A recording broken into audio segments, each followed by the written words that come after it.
Occupy Wall Street has now entered its fourth week of demonstrations, and this movement has now blazed across this nation in 45 states, 200 cities. And over the past few weeks, many well-known names have thrown their support behind the movement, including my current guest, rapper, activist, and revolutionary, Immortal Technique. Thank you for joining me. Thank you for having me on the program. Within the first few weeks, you came down here to speak to the crowd.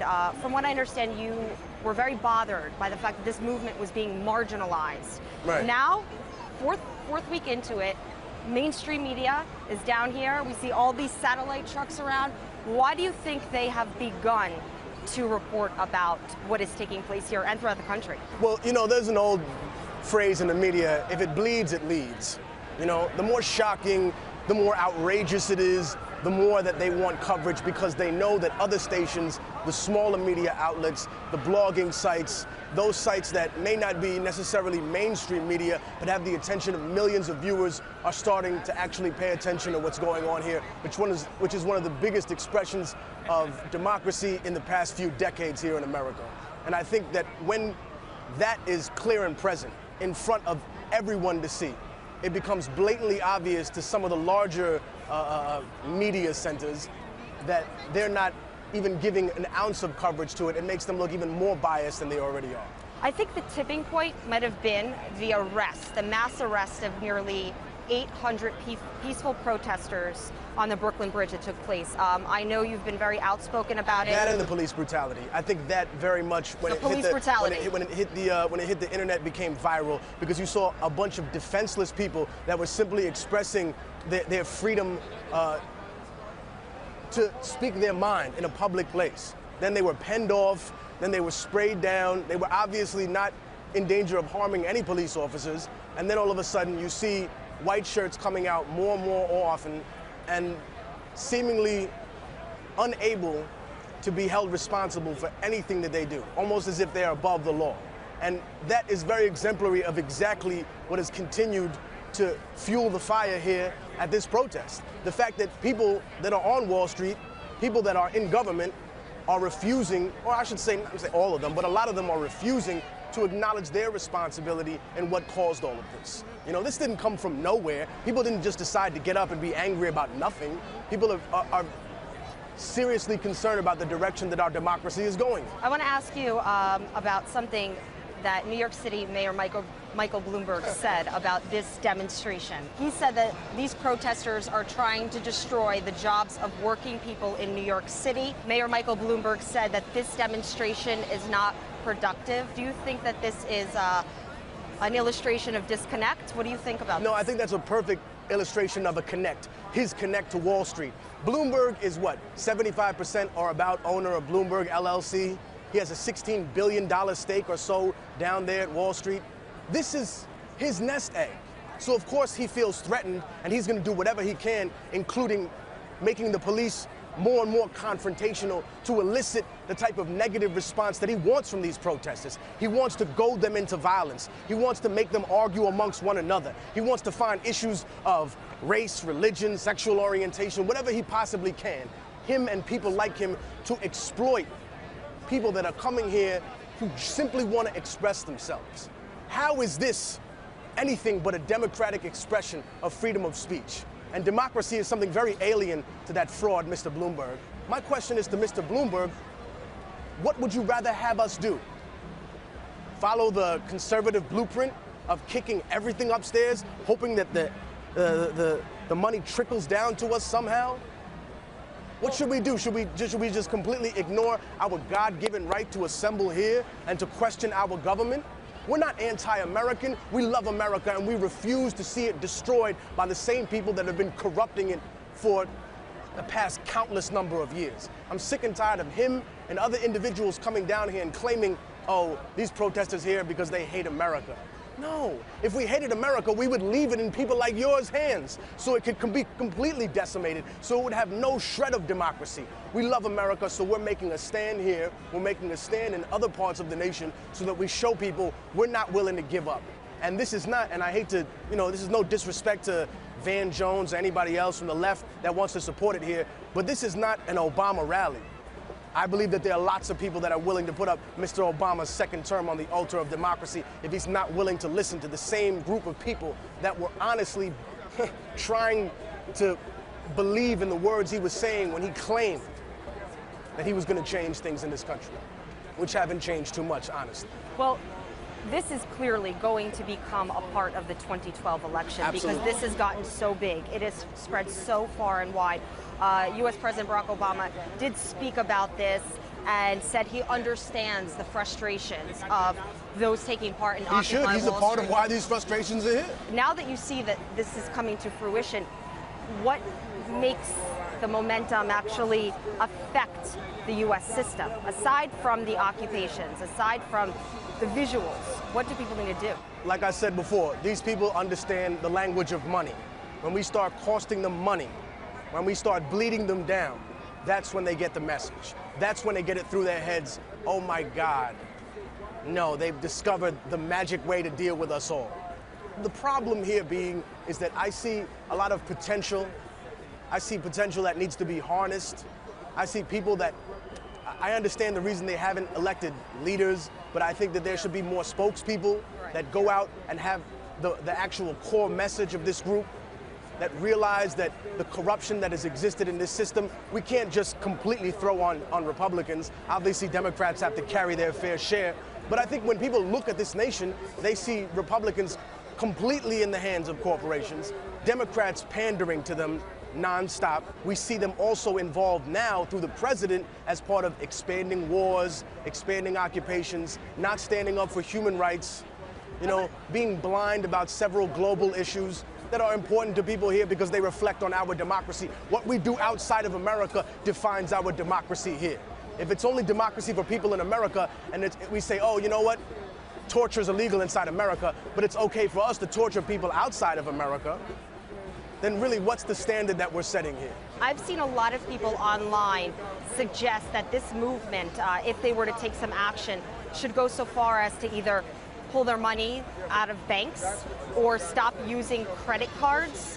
I'm not promoting any ideas here while asking you this question, but it is something that has been suggested. Do you think that... I think the second idea is a lot better than the first one. Stop using credit cards. I think even though we have to have a cohesive strategy to pull this together, I think that there's a lot of real brainstorming that needs to happen, because if we make one move, we need to be focused on what moves will be made against us, you know?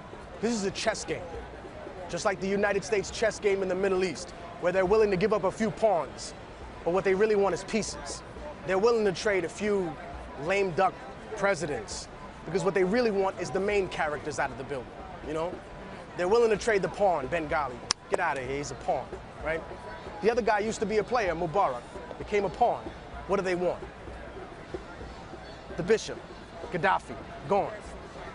Now, they want the queen, Iran, out of there. This is a huge chess game, and don't think that they're not playing that here either. We have to not only be focused on what the next move, but what the reaction to what their reaction of our next move is. We have to think ahead of the game. Which is why I said there should be more brainstorming sessions here, and I'm not so sure if they should always be in public, because I think honestly that we're not the only ones watching this. We'd be a fool to think that there aren't people involved here or around this area that aren't sleeper cells or agents. That's not me being paranoid, that's just the truth, you know? The first black person to ever work for any Secret Service agency was Agent 800. His job was to infiltrate the movement of Marcus Garvey. If they were thinking like that back then, why wouldn't they be thinking like that here? And I think what's most important is that we don't get frustrated or angry or upset or lack the patience to be able to deal with this movement. What do you think the difference is between the Occupy Wall Street movement and the Tea Party? Because you know there's been a lot of comparisons made between... Okay. When people talk about the Tea Party, they think that they're a reaction to Obama. I say that this is a great mistake. The Tea Party's reaction is against its own party first. It's against the Republicans. Who were their first enemies? Before you can actually get to an election, you have to run in a primary. Who were their first enemies? Republicans that they didn't think were far enough to the right. They didn't think that their values were conservative enough, so they put them on the chopping block to show everybody out there, we are willing to get rid of our own if you do not come back home. And this is your home now. That's the difference. We're not willing to just attack people at random. We're willing to sit down and have discussions with people before we take it to that degree. They were straight out the bank, no, we're going for the jugular. Part of that, people think because we organized here and people were here, that we're just willing to politically, savagely maul anybody. It's not the case. We want to have discussions with individuals who are in charge of things. I would say this is a more all-encompassing movement. Absolutely. This is libertarians, this is independents, this is some Democrats, this is some Republicans, more Democrats obviously than Republicans, but we're asking questions about foreign policy because I don't think the majority of people here believe that a woman who's the victim of rape or incest should be forced to have a child, and we don't believe that government has the right to have all of these private meetings behind our back about what we need to do. There was a sign out here that said, police officers, you're one bounce check away from being out here with the rest of us too. Look, a lot of people, they're angry, they're screaming at cops, but you have to understand, they're just working class individuals. Who's their boss? The mayor. The mayor's getting money with Wall Street. He's closer to Wall Street than America's to Israel. You know what I mean? That's his homies. Those are his peoples. When they die, he pours out a little liquor for them. He shows up at all their birthday parties. He's probably godfather to some of their children. These people, they're like an American aristocracy. So when he says something to the police commissioner says something to the white shirts, and the white shirts kick down to the soldiers, it's similar to what we see in the most brutal parts of the occupation of Iraq and Afghanistan, the most brutal parts of that war. Soldiers held accountable for terrible things that have happened within the confines of the war, but no officers, no generals, nobody that implemented these policies, nobody that said, hey, you know what? Take him into the back and cut his hands off until he tells me what I want to hear. Or rape her till she can't stand, until she gives us the information that we want. But that's only attributed to the contractors, to the soldiers, not to the upper levels, not to the CIA memos, not to the people that wrote that. Which is why when I look at cops, there's a certain amount of cynicism that I have when people say, oh, they're all evil, they're all wicked. No, they're not evil, they're all wicked. There are people that are innocently following orders, and if they don't follow orders, they'll lose their job. Like the sign said, they're one bounce check from being right here with the rest of us too. And as soon as they realize that, and I think that's also a big difference between this movement and between the Arab Spring movements. The difference is that in the Arab Spring, there was a concentrated force of security forces, whether it be military or National Guard, that decided to join with the movement. Because those were their people. They were literally saying, wow, these are the people that I'm being told by my government that I have to go to war with other countries to protect. And yet now I'm being told to attack and kill the same people? At some point, everybody has to question what they're doing and why they're even here. What they're doing at their job, if they're being expressive of their democracy. And a greater question, what did they ever really do to be considered an American? Did you fall out of a pussy in New York or New Jersey or Kansas? That's why you're an American? Did you ever stand up for your human rights and your civil rights? Did you ever question a government that's trying to infringe on your civil liberties? Did you ever try to reform a government that's done nothing but leech this country dry? Stealing from people constantly? In 2008, this country was ready to go up in arms.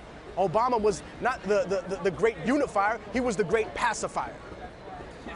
He came in here and said, no, it's gonna be okay, I'm gonna take care of all this. Yeah, he took care of all of it. And this is not hatred towards him. This is not a denigration of him as a man. But he knows the system he has to stand up for because he's tied to it too, like Bloomberg is tied to Wall Street. If people come here from the opposition, people have consistently been a part of taking advantage of the people that are here, that are upset at what we're doing because it exposes what they've been doing this whole time, which exposes the corruption behind closed doors, then we know we're on the right path. Speaking of paths, I know that you mentioned to me that you're going to be going on tour soon. Yeah. Can we talk a little bit about that, because your fans are gonna I'm a rapper destroy me on YouTube if I don't ask you any questions about your music. This tour, when is it beginning? Where are you going? Your music? Give me an update. On October 27th, I'm releasing a free project. A project of never before unreleased Immortal Technique tracks people have not heard.